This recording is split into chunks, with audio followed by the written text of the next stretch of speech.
John യോഹന്നാന്റെ സുവിശേഷത്തിൽ 15-ാമത്തെ അധ്യായത്തിൽ 9-ാമത്തെ വാക്യം പ്രകാരം പറയുന്നു, പിതാവ് എന്നെ സ്നേഹിച്ചതുപോലെ ഞാനും നിങ്ങളെ സ്നേഹിച്ചു, നിങ്ങൾ എൻ്റെ സ്നേഹത്തിൽ നിലനിൽക്കുവിൻ. ഇതാണ് 9-ാമത്തെ വചനം നമ്മളോട് പറയുന്നത്. അതേസമയം 10-ാമത്തെ വചനം ഇപ്രകാരം പറയുന്നു, ഞാൻ എൻ്റെ പിതാവിന്റെ കൽപ്പനകൾ പാലിച്ച് അവിടുത്തെ സ്നേഹത്തിൽ നിലനിൽക്കുന്നത് പോലെ നിങ്ങൾ എൻ്റെ കൽപ്പനകൾ പാലിച്ചാൽ എൻ്റെ സ്നേഹത്തിൽ നിലനിൽക്കും. ഈ രണ്ട് വചനവും നമ്മളെ എത്ര അർത്ഥവത്തായ ഒരു സന്ദേശമാണ് നമുക്ക് നൽകുന്നത്. ദൈവം നമ്മളെ സ്നേഹിക്കുന്നു എന്ന് പറയുമ്പോൾ തന്നെ അതിൽ കവിഞ്ഞ് നമുക്ക് എന്താണ് വേണ്ടത്? എത്രയോ ആൾക്കാരാണ് ദൈവത്തിന്റെ സ്നേഹം തിരിച്ചറിയാനായിട്ടും ദൈവത്തിന്റെ സ്നേഹം പിടിച്ചു പറ്റാനായിട്ടും എവിടെയെല്ലാം ഓടുന്നു, ആരെയെല്ലാം സമീപിക്കുന്നു. പക്ഷെങ്കിൽ അവർ കേട്ടിട്ടും കേൾക്കാതെ എന്ന രീതിയിലാണ് വർഷങ്ങളോളം കഴിഞ്ഞുകൂടുന്നത്. ഉദാഹരണം പറയുവാണെങ്കിൽ, നമ്മളെല്ലാവരും പള്ളിയിൽ പോകുമ്പോൾ ബൈബിൾ വായനയ്ക്ക് ശേഷം അച്ഛൻ ഒരു സെർമൺ നൽകാറുണ്ട്. അതായത് വായിച്ച സുവിശേഷത്തെ പറ്റിയും വായിക്കപ്പെട്ട ലേഖനത്തെ പറ്റിയുമുള്ള ഒരു സംക്ഷിപ്ത രൂപം നമ്മളെ പറഞ്ഞു മനസ്സിലാക്കാറുണ്ട്. പക്ഷേ സാധാരണ രീതിയിൽ പറയുവാണെങ്കിൽ നമ്മളത് ഒരു ചെവിയിൽ കൂടെ കേൾക്കുന്നു, അടുത്ത ചെവിയിൽ കൂടെ നമ്മൾ കടത്തി വിടുന്നു എന്ന രീതിയിലാണ് നമ്മുടെ നിലപാടുകൾ. പക്ഷേ ഏത് ദിവസമാണ് ഒരു ദൈവവചനം നമ്മളെ ടച്ച് ചെയ്യുന്നു എങ്കിൽ ആ ദിവസം മുതൽ അവരുടെ ജീവിത ശൈലി, അവരുടെ ജീവിത രീതി, മറ്റുള്ളവരുള്ള പെരുമാറ്റങ്ങൾ, കുടുംബത്തിലുള്ള പെരുമാറ്റങ്ങൾ, അങ്ങനെ മൊത്തം അവരുടെ ലൈഫിനെ മൊത്തം മാറ്റിമറിക്കുകയാണ്. ഇതാണ് ഇതിനെപ്പോൾ നമുക്ക് മനസ്സിലാക്കാൻ സാധിക്കുന്നത്, ഈ വചനത്തെ മനസ്സിലാക്കാൻ സാധിക്കുന്നത്. അതായത്, പിതാവ് എന്നെ സ്നേഹിച്ച പോലെ ഞാനും നിങ്ങളെ സ്നേഹിച്ചു, നിങ്ങൾ എന്റെ സ്നേഹത്തെ നിലനിൽക്കുവിൻ. സത്യം പറഞ്ഞാൽ ഈ വചനം ഒന്നുകൂടി ഞാൻ പറയുകയാണ്, ദൈവം സ്നേഹിച്ചോ ഇല്ലയോ നമുക്കറിയത്തില്ല. കർത്താവായ യേശുക്രിസ്തു നമ്മളെ സ്നേഹിച്ചോ ഇല്ലയോ നമുക്കറിയത്തില്ല. ആ രണ്ട് സ്നേഹത്തെ, അതായത് ദൈവത്തിന്റെയും കർത്താവ് യേശുക്രിസ്തുവിന്റെ സ്നേഹത്തിൽ നിലനിൽക്കാനും നമുക്കറിയത്തില്ല.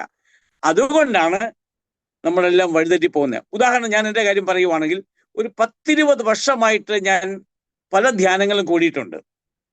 ആ സമയത്തെല്ലാം വളരെ ആത്മാർത്ഥമായിട്ടാണ് ഞാൻ പങ്കെടുത്തിരിക്കുന്നത്. വചനങ്ങൾ എഴുതി വെക്കാറുമുണ്ട്. പക്ഷെ അതൊരിക്കലും പിന്നീട് വായിക്കുകയോ അതല്ലെങ്കിൽ അതിൻ്റെ വിശകലനം അന്ന് കിട്ടിയത് വീണ്ടും ഒന്ന് ഓർമ്മിക്കുകയോ അല്ലെങ്കിൽ റീകളക്ട് ചെയ്യാൻ ട്രൈ ചെയ്യുകയോ ചെയ്യാറില്ല.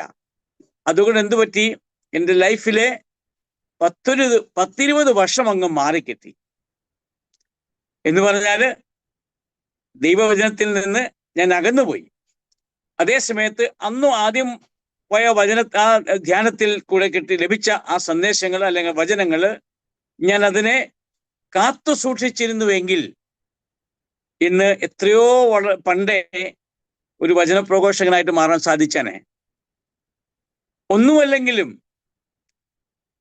നമുക്ക് വചനപ്രഘോഷകനാകാൻ സാധിച്ചില്ല എന്ന് വിചാരിക്കുക, അല്ലെ ഏതെങ്കിലും വിധത്തിൽ ആത്മീയമായിട്ട് കൂടുതൽ നമുക്ക് മറ്റുള്ളവരുടെ മുമ്പിൽ ശോഭിക്കാൻ സാധിച്ചില്ല എങ്കിൽ പോലും നമ്മൾക്ക് മറ്റുള്ളവർക്ക് വേണ്ടി പ്രാർത്ഥിക്കാൻ സാധിക്കുമായിരുന്നേ. നമ്മൾ മറ്റുള്ളവർക്ക് വേണ്ടി പ്രാർത്ഥിക്കുമ്പോൾ അധികം അവർക്ക് മാത്രമല്ല കിട്ടുന്നത്, നമ്മൾക്കും.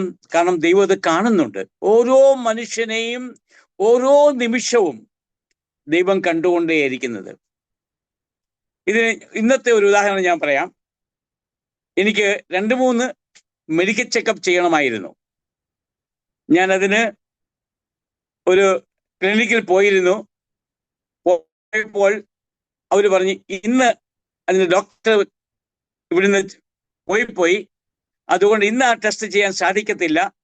നാളെ വരുവാണെങ്കിൽ 10 മണിക്ക് വരുവാണെങ്കിൽ ആ ടെസ്റ്റ് ചെയ്യാൻ സാധിക്കുന്നു. അതിനുശേഷമാണ് ഞാൻ എൻ്റെ ഡോക്ടറുമായിട്ട് കോണ്ടാക്ട് ചെയ്തപ്പോൾ ആ ഡോക്ടർ പറഞ്ഞ പ്രകാരമാണ് ആ ടെസ്റ്റ് ചെയ്യേണ്ട ആവശ്യമില്ല. മറ്റ് ചില റിപ്പോർട്ടുകൾ പറഞ്ഞിട്ടുണ്ട്, അത് മാത്രം മതി എന്ന് പറഞ്ഞാൽ ഞാൻ ആ 2800, അത് 3 ടെസ്റ്റുകൾക്ക് 2800 രൂപ ചെലവാക്കേണ്ടി വരുന്നത് ദൈവം ഒന്ന് മനസ്സിലാക്കി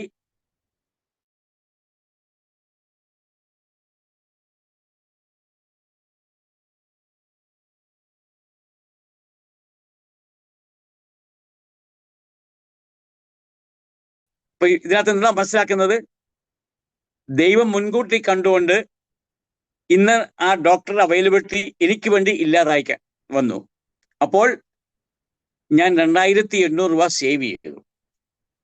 ഇതാണ് പ്രാർത്ഥനയിൽ നമുക്ക് ലഭിക്കുന്ന നമുക്ക് കിട്ടുന്ന ഒരു ഗുണം എന്ന് ഞാൻ നിങ്ങളെ പറഞ്ഞു.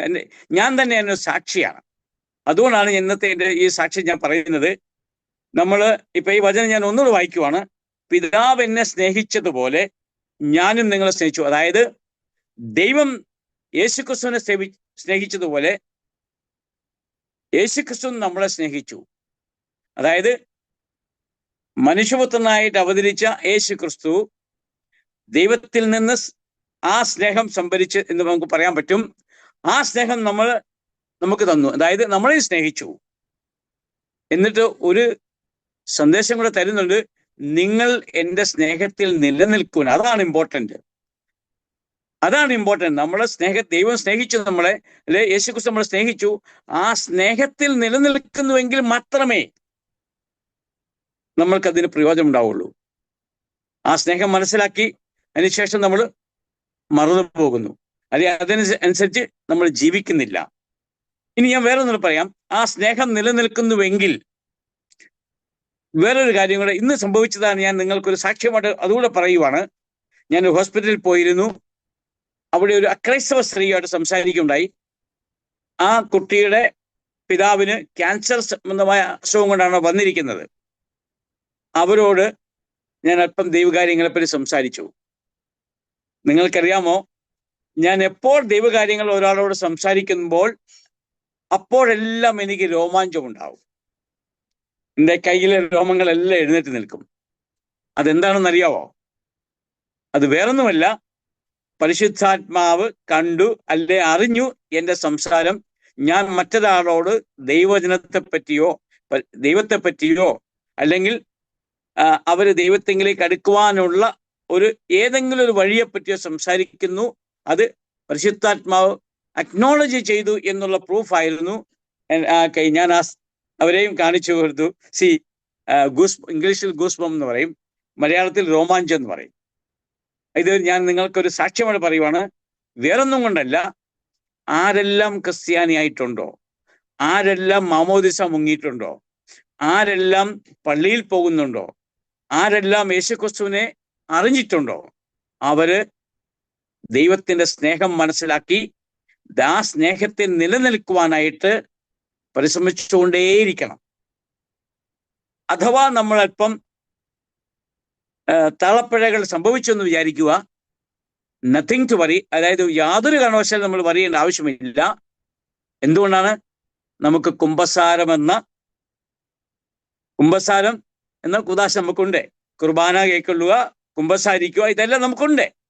അത് വളരെ വലിയ നമ്മളെ പാപത്തിൽ നിന്ന് രക്ഷിക്കുന്ന ഒരു പ്രവൃത്തിയാണ്, അല്ലെങ്കിൽ കർമ്മമാണ്. അതിനൊരിക്കലും ഒഴിഞ്ഞു മാറരുത്. എന്നോട് ഒരു ബ്രദർ ജോൺ, അദ്ദേഹം ഒരു ബൈബിൾ പ്രഘോഷകനാണ്, അദ്ദേഹം സംസാരിച്ചപ്പോൾ എന്ന് പറയുണ്ടായി, ഞാൻ ഏത് വഴിക്ക് പോകുന്നുവോ, ഏതെങ്കിലും വിധത്തിലൊരു വിചാരത്താലോ വാക്കാലോ ഒരു പാപം ചെയ്തു എന്ന് ബോധ്യം വരികയാണെങ്കിൽ ആ വഴിയിലുള്ള പള്ളി എവിടെയാന്ന് കണ്ടുപിടിച്ചിട്ട് മനസ്സിലാക്കിയിട്ട് അവിടെ ഇറങ്ങി അച്ഛനെ പോയി കണ്ടിട്ട്, അച്ഛ എനിക്കൊന്ന് കുമ്പസാരിക്കണം എന്ന് പറഞ്ഞ് അച്ഛനിൽ കൂടെ കുമ്പസാരിച്ച് പാപമോചനം നേടിയിട്ടാണ് അദ്ദേഹം ആ യാത്ര തുടരുന്നത് പറയുമായിരുന്നു. ഇതാണ് തീഷ്ണത എന്ന് പറയും, അതായത് ആത്മീയതയിലുള്ള തീഷ്ണത. അപ്പൊ അങ്ങനെയുള്ള പ്രവൃത്തി ചെയ്യുവാണെങ്കിൽ അത് കേൾക്കുന്നവർക്ക് പോലും തോന്നിപ്പോകും ഇപ്പൊ ഈ പറഞ്ഞ വചനത്തിന്റെ സാരാംശം. അതായത് പിതാവ് എന്നെ സ്നേഹിച്ചതുപോലെ ഞാനും നിങ്ങളെ സ്നേഹിച്ചു, നിങ്ങൾ എന്റെ സ്നേഹത്തിൽ നിലനിൽക്കുവിൻ. ആ ബ്രദർ ജോൺ ദൈവത്തിന്റെ സ്നേഹത്തിൽ നിലനിൽക്കുന്നത് കൊണ്ടാണ് എപ്പോഴും പാപരഹിതനായിട്ട്, അതായത് പാപം ചെയ്തുവെങ്കിൽ ആ പാപം നമ്മുടെ ക്രിസ്തീയതയിൽ കൂടെയുള്ള, അതായത് കുംഭസാരത്തിൽ കൂടെ പാപമോചനം നേടിക്കൊണ്ട് മുന്നോട്ട് പോകാനായിട്ട് അദ്ദേഹം എപ്പോഴും പരിശ്രമിച്ചുകൊണ്ടിരിക്കുന്ന എന്ന വസ്തുത പറയുകയുണ്ടായി. ആ വസ്തുത നിങ്ങളെ ഞാൻ അറിയിക്കുന്നു. ഞാൻ വേറൊന്നും കൊണ്ടല്ല, നമ്മളെല്ലാവരും ആ ദൈവസ്നേഹത്തെ നിലനിൽക്കാൻ വേണ്ടി ഞാൻ പറയുന്നത്. ഒരു പ്രാവശ്യം ദൈവസ്നേഹത്തെ നിലനിൽക്കുന്നു എന്ന് വിചാരിക്കുക. നിങ്ങൾ അനുഭവിക്കുന്ന ആ ദൈവസ്നേഹം, അതിൻ്റെ മാഹാത്മ്യം എത്രമാത്രമാണെന്ന് പറഞ്ഞറിയിക്കാൻ പറ്റത്തില്ല. അത് ജീവിച്ച് തന്നെ നിങ്ങൾക്ക് ജീവിതത്തിൽ കൂടെ തന്നെ നിങ്ങൾക്ക് മനസ്സിലാകും. ഞാൻ അതുകൊണ്ടാണ് ഇപ്പോൾ പറഞ്ഞ 2 ഉദാഹരണങ്ങളും എൻ്റെ സാക്ഷ്യമായിട്ട് തന്നെ നിങ്ങളോട് പറഞ്ഞത്. ഒന്ന്, 2800 രൂപ ചിലവാക്കേണ്ടടുത്ത് അതിൽ നിന്ന് ചിലവാക്കാതിരിക്കാൻ വേണ്ടി എനിക്കൊരു സാഹചര്യം ദൈവം സൃഷ്ടിച്ചു തന്നു.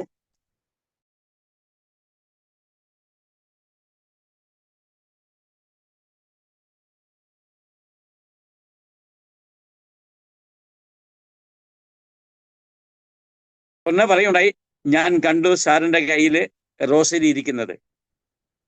അവരെന്നെ ഒരു തിരിച്ചൊരു മറുപടിയായിട്ട് എനിക്ക് പറയുന്നത്, സാറിന്റെ കയ്യിൽ റോസരി ഇരിക്കുന്നത് ഞാൻ കണ്ടു എന്ന് അവർ പറഞ്ഞു. അവർ പറഞ്ഞത് റോസറി എന്നല്ല, ഞാൻ அவங்க പറഞ്ഞു, അത് അവരെന്നെ കാണിച്ചു വന്നപ്പോൾ സാറിന്റെ കയ്യിൽ ഇരിക്കുന്നത് ഞാൻ കണ്ടു. അതായത് എൻ്റെ കയ്യിൽ റോസരി ഉണ്ടായിരുന്നു.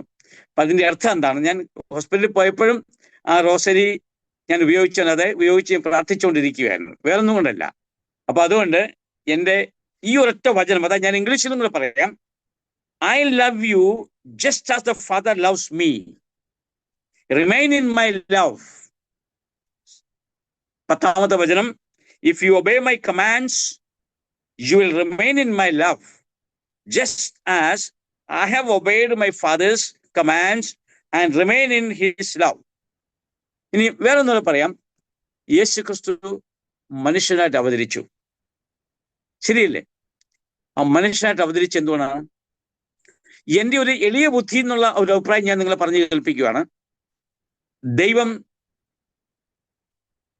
അശരീരിയാണ്, അല്ലേ? ശരീരമില്ല, പക്ഷെ വലിയൊരു പവറാണ്, സർവവ്യാപിയുമാണ്, അല്ലെ? ഓംനിപൊട്ടന്റ്, ഓംനിസൻ. അപ്പം സർവവ്യാപിയുമാണ്. മോശ ഒരു പ്രാവശ്യം ദൈവം പ്രത്യക്ഷപ്പെട്ടപ്പോൾ ദൈവം എന്താ പറഞ്ഞത്? ഇത് വിശുദ്ധിയുള്ള സ്ഥലമാണ്, ചപ്പൽ, അതായത് ചെരുപ്പ്, പാദരക്ഷ ഊരി വെക്കുക എന്നുള്ള സന്ദേശം കൊടുത്തില്ലേ? അതിന്റെ അർത്ഥം എന്താണ്?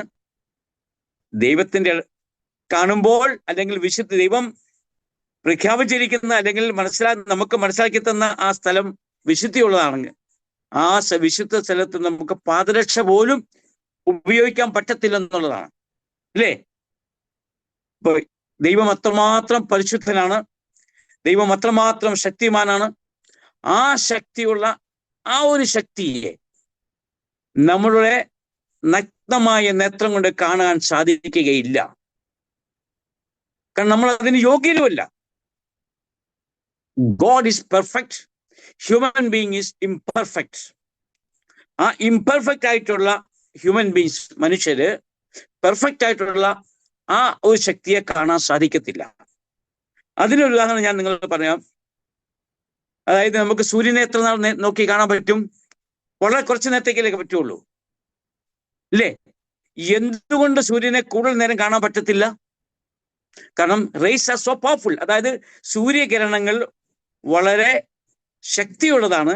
അതിനെ നമുക്ക് കണ്ണുകൊണ്ട് നോക്കിയിരിക്കാനേ പറ്റത്തില്ല കൂടുതൽ നേരം. അപ്പോൾ ഒന്ന് ചിന്തിക്കുക, ആ സൂര്യനെ സൃഷ്ടിച്ച ദൈവം എത്ര ശക്തിയുള്ളതായിരിക്കും? How powerful that God is.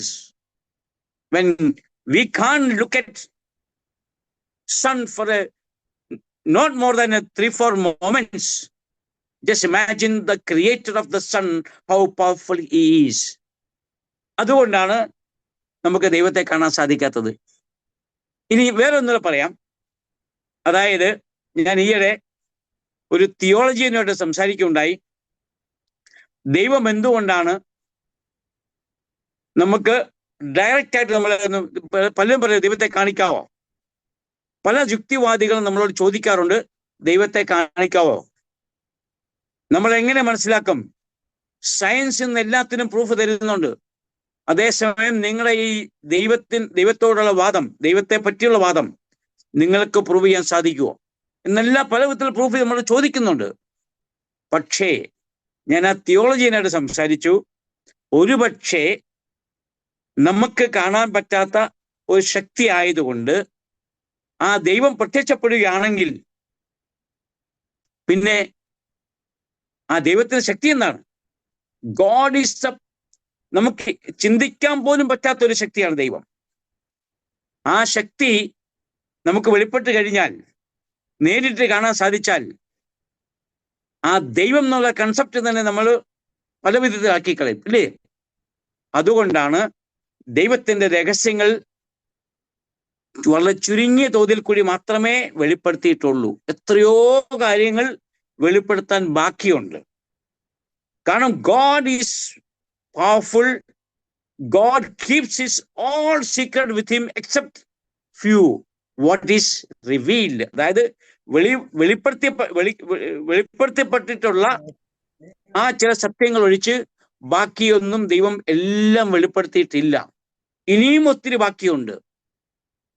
Even ദൈവത്തെ പറ്റിയുള്ള നിർവചനങ്ങൾ വരെ തോമസ് അക്വിനസ് ആയിട്ടുള്ള വലിയൊരു ദൈവശാസ്ത്രജ്ഞൻ പറഞ്ഞിട്ട് അതുപോലും പെർഫെക്റ്റ് ഇനിയും ബാക്കിയുണ്ട്. അതിനകത്ത് ഒരു ചെറിയൊരു രൂപം മാത്രമേ അതിന് തരുന്നുള്ളൂ. അദ്ദേഹത്തിന് തന്നിരിക്കുന്നത് അതാണ് ഹയസ്റ്റ് വേർഷൻ ഓഫ് ഡെഫിനിഷൻ. അതുകൊണ്ട് പ്രിയപ്പെട്ടവരെ, ഇത് എന്നെ കേൾക്കുന്നത് ഞാൻ നിങ്ങളോടൊരു റിക്വസ്റ്റ് ആണ്. തിയോളജി എന്ന് പറയുന്നത്, അല്ലെങ്കിൽ ദൈവശാസ്ത്രം എന്ന് പറയുന്നത് വലിയൊരു സബ്ജക്റ്റാണ്. നിങ്ങൾ അതിൽ പഠിക്കുവാണെങ്കിൽ വളരെ ഇൻട്രസ്റ്റിംഗ് ആയിട്ടുള്ളതും കൂടിയാണ്. നിങ്ങൾക്ക് അതിൽ കൂടുതൽ മുന്നോട്ട് പോവുകയാണെങ്കിൽ you will also come out with certain നിർവചനങ്ങൾ, അല്ലെങ്കിൽ ചില നിർവചനങ്ങൾ നിങ്ങൾ മുഖേനയും ഒരുപക്ഷെ വെളിപ്പെടുത്താൻ സാധിക്കും. അതുകൊണ്ട് തിയോളജി ഈ ഒരു സബ്ജക്റ്റില് നിങ്ങൾ ആർക്കെല്ലാം സമയം ചെലവാക്കാൻ സാധിക്കുന്നുവോ ചെലവഴിച്ചുകൊണ്ട് നമ്മുടെ സഭാപരമായിട്ടുള്ള ബുക്കുകളെല്ലാം, അതായത് ആദ്യ നൂറ്റാണ്ടുകളിലെ ബുക്ക് മുതൽ ഇന്ന് വരെയുള്ള ഇൻഫർമേഷൻസ് നിങ്ങൾ ഓരോരുത്തരും ഏതെങ്കിലും വിധത്തിൽ കളക്ട് ചെയ്യുകയോ, അല്ലെങ്കിൽ ഏതെങ്കിലും ലൈബ്രറി മുഖേനയോ, അതല്ലെങ്കിൽ ഏതെങ്കിലും തിയോളജിയൻസുമായിട്ട് ചർച്ച ചെയ്തിട്ട് നമ്മൾ ഇതിൽ നിന്ന് ഒരിക്കലും പിന്മാറല്ല. കാരണം നമ്മൾ ക്രിസ്ത്യാനി എന്ന ആ ഒരു വലിയൊരു മഹത്വമുള്ള ഒരു വംശമാണ് നമ്മൾ. ആ വംശത്തിൽ നിലനിന്നുകൊണ്ട് ദൈവത്തെ കൂടുതൽ അറിയുവാനായിട്ട് നമ്മളെല്ലാവരും പരിശ്രമിക്കണമെന്ന് ഞാൻ നിങ്ങളോട് താല്പര്യപ്പെടുന്നു. നമ്മൾ എത്ര അന്വേഷിക്കുന്നു അത്രയും വിശാലമായിട്ടുള്ളതാണ് നമുക്ക് മനസ്സിലാക്കാൻ സാധിക്കുക. അന്വേഷിക്കുമ്പോൾ മാത്രമേ നമുക്ക് മനസ്സിലാക്കാൻ, അത് എത്രയോ വലുതാണ്, എത്രയോ കാര്യം നമുക്ക് അറിയാൻ ബാക്കിയുണ്ട്. അത് ഒരു പരിധി വരെ നമ്മൾ അന്വേഷണത്തിൽ കൂടെയും നമ്മൾ പല പുസ്തകങ്ങൾ വായിക്കുന്നതിൽ കൂടെയും നമുക്ക് എല്ലാവർക്കും ചെറിയ ഇൻഫർമേഷൻസ് കളക്ട് ചെയ്തുകൊണ്ട് സ്ലോലി നമ്മളും ഇതിൽ പലരും ഗവേഷണത്തിലേക്ക് നമ്മളെ നയിക്കാൻ സാധിക്കും. നമ്മളും ഗവേഷകരായിട്ട്, അതായത് തിയോളജിയൻസ് ആയിട്ട്, അതായത് ദൈവശാസ്ത്രത്തിൽ നമ്മൾ പങ്കുപറ്റാൻ നമുക്ക് സാധിക്കും. അതുകൊണ്ട് എൻ്റെ റിക്വസ്റ്റ് ആണ് നിങ്ങളോട്, പലരും ഈ കേൾക്കുന്ന പലരും ആദ്യം ബൈബിൾ വായിക്കുക. അതിന് ബൈബിളിനകത്ത് തന്നെ എത്രയോ ദൈവവചനങ്ങളാണുള്ളത്. അതിൽ 1-2 വചനങ്ങൾ മാത്രമാണെങ്കിലും നിങ്ങൾ അത് ടച്ച് ചെയ്തുവെങ്കിൽ നമ്മുടെ ലൈഫ് വളരെ ധന്യമാകും. നമ്മൾ ധന്യമായി കഴിഞ്ഞാൽ നമുക്ക് മറ്റുള്ളവരിലേക്ക് പകർന്നു കൊടുക്കാൻ സാധിക്കും. മറ്റുള്ളവർ പകർന്നു കൊടുത്തു കഴിയുമ്പോൾ നമ്മൾക്ക് തീർച്ചയായിട്ടും നമ്മൾക്ക് ദൈവത്തിൽ നിന്നുള്ള അനുഗ്രഹം ഓട്ടോമാറ്റിക് നമ്മൾ ചോദിക്കാതെ തന്നെ ദൈവം തരും. അതിന് ഉദാഹരണമാണ് ഞാൻ ഇന്ന് ചൂണ്ടിക്കാണിച്ചത്. ഈ ഒരൊറ്റ വചനം മാത്രം ഞാൻ നിങ്ങളെ ഇന്ന് പറഞ്ഞുകൊണ്ട് എൻ്റെ വളരെ ആത്മാർത്ഥമായ ഒരു റിക്വസ്റ്റ്, യാചനയാണ് നിങ്ങളെല്ലാം. ആത്മീയതയിൽ വളരുക എന്ന് പറഞ്ഞാൽ സ്പിരിച്വൽ പോവർട്ടി, അതായത് ആത്മീയ ദാരിദ്ര്യത്തെ നമ്മൾ നീക്കണം. ആത്മീയ ദാരിദ്ര്യത്തെ നീക്കുക എന്ന് പറഞ്ഞു കഴിഞ്ഞാൽ അതാണ് നമ്മൾ ആത്മീയത വളരുമ്പോൾ ദൈവം നമ്മളോട് ഉണ്ടായിരിക്കും. അപ്പോൾ ഞാൻ നേരത്തെ പറഞ്ഞ ഒരു വചനം വീണ്ടും പറയുവാണ്. റോമക്കാർക്ക് എഴുതിയ 8-ാമത്തെ അധ്യായത്തിൽ 31-ാമത്തെ വചനമാണ്. ദൈവം നിങ്ങളുടെ പക്ഷത്തെങ്കിൽ ആർക്ക് നിങ്ങൾക്ക് എതിരി നിൽക്കാൻ പറ്റും? നമുക്ക് എതിരി നിൽക്കാൻ ആർക്കും സാധിക്കുമില്ല. കാരണം ലോകത്തിലെ വലിയ ശക്തിയായ ദൈവം നമ്മുടെ കൂടെ ഉണ്ട് എന്ന് പറഞ്ഞാൽ ദൈവത്തിന്റെ പിന്തുണ, ദൈവത്തിന്റെ സപ്പോർട്ട് നമ്മുടെ കൂടെ ഉണ്ടെങ്കിൽ നമുക്ക് വേറെ എന്താ വേണ്ടത്? ഇത്രയും പറഞ്ഞുകൊണ്ട് എന്നെ കേൾക്കുന്നവരെല്ലാവരും ആത്മീയതയെ വളരുവാനായിട്ടും അവരുടെ കുടുംബാംഗങ്ങളെ വളർത്തുവാനായിട്ടും പരിശ്രമിക്കണമെന്ന് യാചിച്ചുകൊണ്ട് നിങ്ങളോട് താല്പര്യപ്പെട്ടുകൊണ്ട് ഞാൻ എൻ്റെ ഇന്നത്തെ ഈ ചെറിയ വാക്കുകൾ ഞാൻ ചുരുക്കുന്നു. നമുക്കെല്ലാവർക്കും ദൈവത്തിലായിരിക്കാം. നമ്മളെല്ലാവരും പരസ്പരം പ്രാർത്ഥിക്കാനായിട്ട് കടപ്പെട്ടവരാണ്. ആരും വിചാരിക്കരുത് അവര് വേണ്ടത് അവര് പ്രാർത്ഥിച്ചോളും, അല്ലെ ഇത് അവരുടെ പ്രശ്നമാണ്. അങ്ങനെയല്ല. മറ്റൊരാളുടെ പ്രശ്നം നമ്മുടെയും കൂടെ പ്രശ്നമാണ്. വേറെ നമ്മളുമായിട്ട് യാതൊരു ബന്ധമില്ലെങ്കിൽ പോലും അവരുടെ പ്രശ്നങ്ങളും നമ്മളെ പ്രശ്നമായിട്ട് കണക്കാക്കിക്കൊണ്ട് അവർക്ക് വേണ്ടിയിട്ട് ദൈവസന്നിധിയിൽ നമ്മൾ പ്രാർത്ഥിക്കണം. അവരുടെ കാര്യങ്ങൾ നമ്മൾ എത്തിച്ചു കൊടുക്കണം. അപ്പോൾ തീർച്ചയായിട്ടും ദൈവം നമ്മളെയും അവരെയും അനുഗ്രഹിക്കും. പല വിധത്തിലുള്ള രോഗസൗഖ്യങ്ങൾ വരെ സംഭവിക്കും. അങ്ങനെ ആകട്ടെ എന്ന് പ്രാർത്ഥിച്ചുകൊണ്ട് ഞാൻ എൻ്റെ വാക്ക് ചുരുക്കുന്നു. ദൈവം ഈ അവസരം തന്ന ഈ കിട്ടിയതിന് ദൈവത്തിന് നന്ദി പറയുന്നു. അതുപോലെ തന്നെ ബ്രദർ TC ജോർജ് ബ്രദറിനോടും ഞാൻ വളരെ നന്ദിയുള്ളവനും എന്താ പറയുക കടപ്പെട്ടവനാണെന്ന് പറയാൻ സാധിക്കും. എല്ലാവരെയും ദൈവം അനുഗ്രഹിക്കട്ടെ എന്ന് പ്രാർത്ഥിച്ചുകൊണ്ട് നമുക്ക് ജോർജ് ബ്രദർ അടുത്ത സമാപന പ്രാർത്ഥനയിലേക്ക് നീങ്ങട്ടെ എന്ന് ഞാൻ താല്പര്യപ്പെടുന്നു.